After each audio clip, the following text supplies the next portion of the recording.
Technique ক্লাসে তোমাদের সকলকে স্বাগত। আজকের আমাদের আলোচ্য বিষয় 2025 সালের অষ্টম শ্রেণীর দ্বিতীয় পর্যায়ক্রমিক মূল্যায়নের ইতিহাসের রাইম মার্টিনের প্রশ্নবিচিত্রার যে 3 নম্বর স্কুলটা রয়েছে, অর্থাৎ শ্রীরামপুর গার্লস হাই স্কুল, যেটা আমাদের প্রশ্নবিচিত্রা 270 নম্বর পেজে পেয়ে যাবে, তার প্রশ্ন এবং উত্তর। তোমাদের এই পরীক্ষায় পূর্ণ মানতে হবে 50, সময় হবে তোমরা 1 ঘন্টা 30 মিনিট। তোমাদের এই পরীক্ষাটি আগামী আগস্ট মাসে অনুষ্ঠিত হবে। দেখো, তোমাদের যে প্রথম প্রশ্ন রয়েছে, সঠিক উত্তরটি বেছে নিয়ে লেখো। প্রথম প্রশ্ন আছে, দেখো, প্রথম প্রশ্ন রয়েছে, জাতীয় কংগ্রেসের প্রথম সভা বসেছিল কোথায়? বোম্বাইতে নাকি গোয়ায় নাকি মাদ্রাজে? উত্তর হচ্ছে বোম্বাইতে। পরের প্রশ্ন, দাদন বলতে বোঝায় অগ্রিম অর্থ, বেগাশ্রম, অপচয়? সঠিক উত্তর হচ্ছে অগ্রিম অর্থ। পরের প্রশ্ন, একজন নীল বিদ্রোহের নেতা হলেন তিতুমির, দিগম্বর বিশ্বাস, আব্দুল ওয়াহাব? উত্তর হচ্ছে দিগম্বর বিশ্বাস। পরের প্রশ্ন, ওয়াহাবি আন্দোলনের সূচনা হয় আরবে, ভারতে, ইরানে? উত্তর হচ্ছে আরবে। পরের প্রশ্ন, ব্রিটিশ শাসকরা ছিল বিধির বিধান নরমপন্থীদের কাছে? অতি সংক্ষেপে নিচের প্রশ্নের উত্তর দাও। 1 গুণ 6 = 6। প্রথম প্রশ্নে চলে যাব, কে ইজারাদারি ব্যবস্থা চালু করেন? উত্তর লিখবে ওয়ারেন হেস্টিংস। নেক্সট, রেলপথ বানানো, রপ্তানির হার বাড়ানো ও কৃষিতে বাণিজ্যিকরণের প্রক্রিয়াকে একসময় কি বলে ব্যাখ্যা করা হতো? উত্তর লিখবে অর্থনীতির আধুনিকরণ বলা হতো। কত খ্রিস্টাব্দে রেলপথ নির্মাণের প্রকল্প শুরু হয়? উত্তর লিখবে 1853 খ্রিস্টাব্দে। পরের প্রশ্ন, দেশের সম্পদ বিদেশে চালানো হওয়াকে কি বলা হতো? উত্তর লিখবে সম্পদের বহির্গমন। কে সতীদাহ প্রথা বন্ধ করার পক্ষে জোরালো আন্দোলন গড়ে তুলেছিলেন? উত্তর লিখবে রাজা রামমোহন রায়। লর্ড নর্থব্রুকের জারি করা নাট্যাভিনয় নিয়ন্ত্রণ আইনের উদ্দেশ্য কী ছিল? উত্তর লিখবে জাতীয়তাবাদী ভাবধারার নাটকগুলি প্রচার বন্ধ করা। পরের প্রশ্ন, শূন্যস্থান পূরণ করতে হবে। নরমপন্থীদের আবেদন নিবেদন পদ্ধতিকে ড্যাশ বলে ব্যঙ্গ করা হতো? উত্তর লিখবে রাজনৈতিক ভিক্ষাবৃত্তি। 2 নম্বর, আদর্শগতভাবে চরমপন্থীদের লক্ষ্য ছিল ড্যাশ অর্জন করা? উত্তর লিখবে স্বরাজ অর্জন করা। ড্যাশ খ্রিস্টাব্দে কিংসফোর্ডের ফিটনবাড়ি লক্ষ্য করে বোমা ছোড়েন ক্ষুদিরাম বসু ও প্রফুল্ল চাকি? উত্তর হচ্ছে 1908 খ্রিস্টাব্দে। তারপরটা 4, ড্যাশ বাংলা ভাগের পরিকল্পনা করেছিলেন? উত্তর লিখবে লর্ড কার্জন। পরের প্রশ্ন, 2-1 কথা উত্তর দাও। 2 গুণ 5 = 10।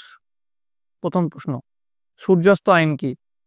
উত্তর লিখবে সূর্যাস্ত আইন ছিল 1793 খ্রিস্টাব্দে কর্নওয়ালিস প্রবর্তিত চিরস্থায়ী বন্দোবস্তের একটি শর্ত।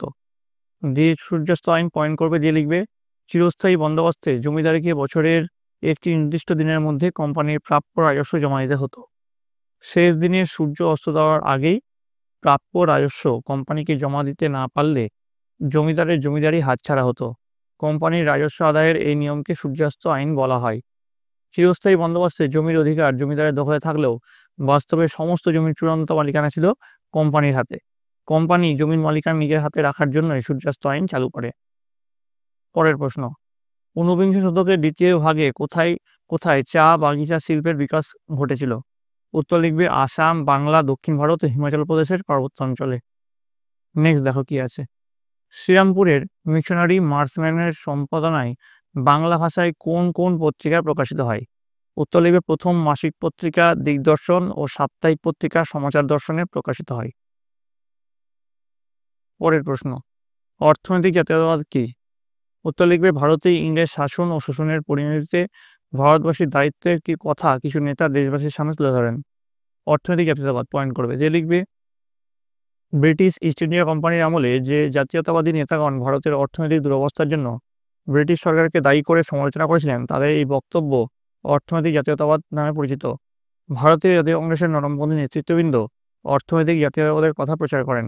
তাদের মতে ইংরেজ সরকারের শিল্প বাণিজ্য শুল্ক নীতির ফলে ভারত ইংল্যান্ডের শিল্পের প্রয়োজনীয় কাঁচামাল রপ্তানি এবং ইংল্যান্ডের শিল্পদ্রব্য আমদানিকারক দেশে পরিণত হয়েছে। ফলে লাভের টাকা ভারত থেকে ইংল্যান্ডে চলে আসছে। এর ফলস্বরূপ শোষিত হচ্ছে ভারতীয়রা। অর্থনৈতিক জাতীয়তাবাদের কাজে গুরুত্বপূর্ণ ভূমিকা পালন করেছিলেন দাদাভাই নৌরোজি, মহাদেব গোবিন্দ্রনাথ রানাডে, রমেশচন্দ্র দত্ত প্রমুখ। পরের প্রশ্ন কি আছে দেখো, সভা সমিতির যুগে সমিতিগুলির কি কি উদ্যোগ ছিল? দেখো, এই প্রশ্নটা আমি আর প্রশ্নের উত্তরটা পড়ছি না, আমি ডিসপ্লে করে দিচ্ছি। যদি আমি প্রশ্নের উত্তরটা পড়তে চাই ভিডিওটা অনেকটা লম্বা হয়ে যাবে, তোমাদের ভিডিওটা দেখতে ভালো লাগবে না। তাই জন্য আমি জাস্ট ডিসপ্লে করে দিলাম। দেখো পয়েন্ট দিবে সভা সমিতির ভূমিকা, নেক্সট পয়েন্ট দিবে বঙ্গভাষা প্রকাশিকা সভা, জমিদার সভা, British east India society, Bengal British India society. হ্যাঁ, এই পয়েন্টগুলো দিবে। তারপর 5 নম্বর পয়েন্ট দেবে ব্রিটিশ ইন্ডিয়ান অ্যাসোসিয়েশন। এইসব পয়েন্টগুলো লিখলে তো কিন্তু তোমাদের এই উত্তরটা লেখা হয়ে যাবে। চলে আসবো পরবর্তী প্রশ্নে। সংক্ষেপে নিচের প্রশ্নের উত্তর দাও, যে কোনো 5টি বলেছে। দেখো প্রথম প্রশ্ন, ঔপনিবেশিক আমলে গ্রাম সমাজে মহাজনদের কি ভূমিকা ছিল তা আলোচনা করো। দেখো আমি ভিডিওটা ডিসপ্লে করছি, তোমরা ভিডিওটা পজ করে লিখে নিও, ঠিক আছে? উত্তর এখান থেকে এতটা লিখবে। আশা করি ভিডিওটা পজ করে সবাই লিখে নিয়েছো। চলে আসবো পরবর্তী প্রশ্নে। 1851 থেকে 1865 খ্রিস্টাব্দের মধ্যে টেলিগ্রাফ যোগাযোগের বিস্তার কি রূপ ছিল?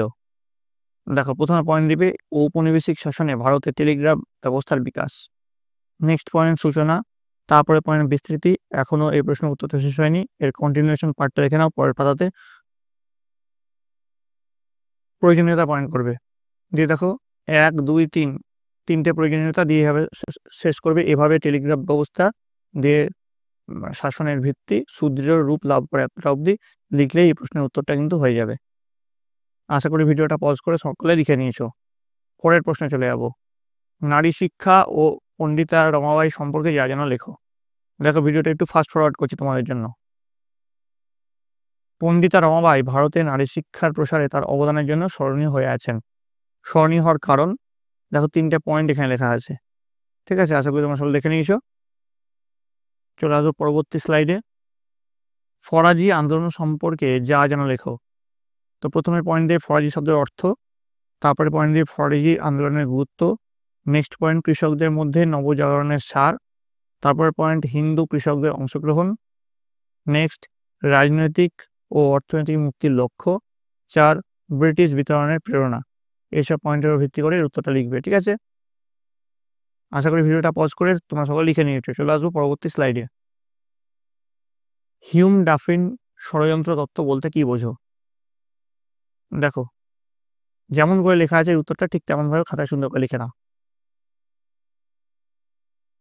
চলে আসছি পরবর্তী স্লাইডে। নীল বিদ্রোহ সম্পর্কে লেখো। দেখো প্রথমে কারণ লিখবে দাদন প্রথা, নীলকরদের অত্যাচার, প্রশাসনের ভূমিকা, প্রত্যক্ষ কারণ।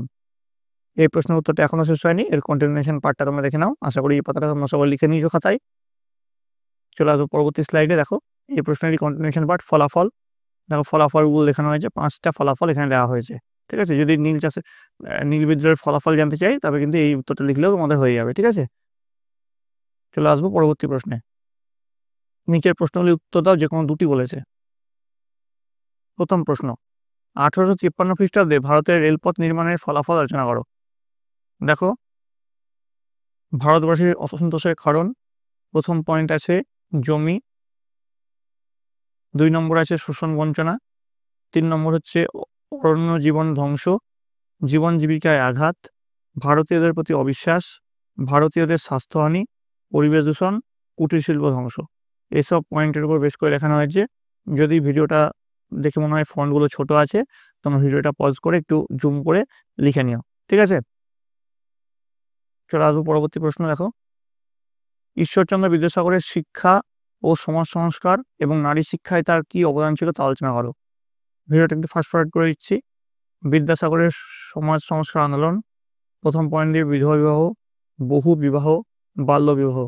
এই প্রশ্নের উত্তরটা কিন্তু এখনো শেষ হয়নি, কিছুটা কন্টিনিউশন পার্ট রয়েছে এই প্রশ্নেরই পার্ট।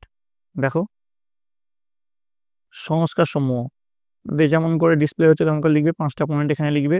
তারপর আরও আছে, এই স্লাইডে শেষ হয়নি বলে পরের স্লাইডে আমি দেখাচ্ছি। এই প্রশ্নেরই পার্ট দেখো,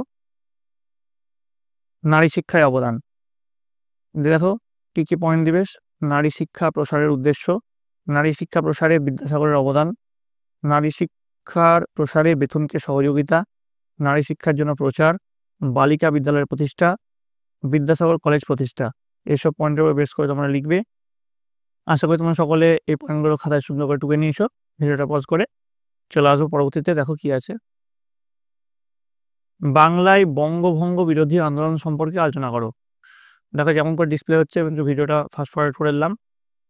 16ই অক্টোবরে ভারতীয়দের প্রতিক্রিয়া পয়েন্ট করবে। হরতাল ও রাখি বন্ধন। তারপরে দেখো এই প্রশ্নের কন্টিনিউশন পার্টটা দেখে নাও, এখনো শেষ হয়নি এই প্রশ্নের উত্তরটা। বয়কট আন্দোলন, বয়কট আন্দোলনের বিস্তার। 5টা পয়েন্ট আছে বয়কট আন্দোলনের বিস্তার সম্পর্কে, যেমন করে আছে ঠিক তেমনভাবে তোমরা সুন্দর করে খাতায় কিন্তু টুকে নেবে, ঠিক আছে? তো এই ছিল অষ্টম শ্রেণীর দ্বিতীয় পর্যায়ক্রমিক মূল্যায়নের ইতিহাসের হলিস্টিক প্যাটার্ন প্রশ্ন এবং তার উত্তর। তোমাদের যদি এই ভিডিওটা ভালো লেগে থাকে অবশ্যই লাইক করবে, বন্ধুদের কাছে অনেক অনেক শেয়ার করবে, আর এর পরবর্তীতে তোমরা কোন সাবজেক্টের প্রশ্ন উত্তর চাও সেটা কমেন্টে অবশ্যই জানাবে। কমেন্টে তোমাদের বিদ্যালয়ের নাম এবং কে কোন জায়গা থেকে দেখছো সেটা কিন্তু লিখতে ভুলবে না। আর তোমাদের এই প্রশ্নে যে হুবহু পরীক্ষা আসবে কোনো মানে নেই, এরকম টাইপের প্রশ্ন আসবে। তোমাদের রাইম মার্টিনের কোন সাবজেক্টের প্রশ্ন উত্তরটি দরকার, কোন স্কুল দরকার সেটা কিন্তু কমেন্ট করে অবশ্যই জানাবে। তোমাদের জন্য আমি চ্যাপ্টার ওয়াইজ যে সাজেশন সেটা খুব তাড়াতাড়ি নিয়ে আসছি, তার জন্য তোমাদের সকলকে কিন্তু এই চ্যানেলের সঙ্গে যুক্ত থাকতে হবে। তোমরা সকলে মন দিয়ে পড়াশোনা করো, তোমরা সকলে ভালো থাকো, তোমরা সকলে সুস্থ থাকো।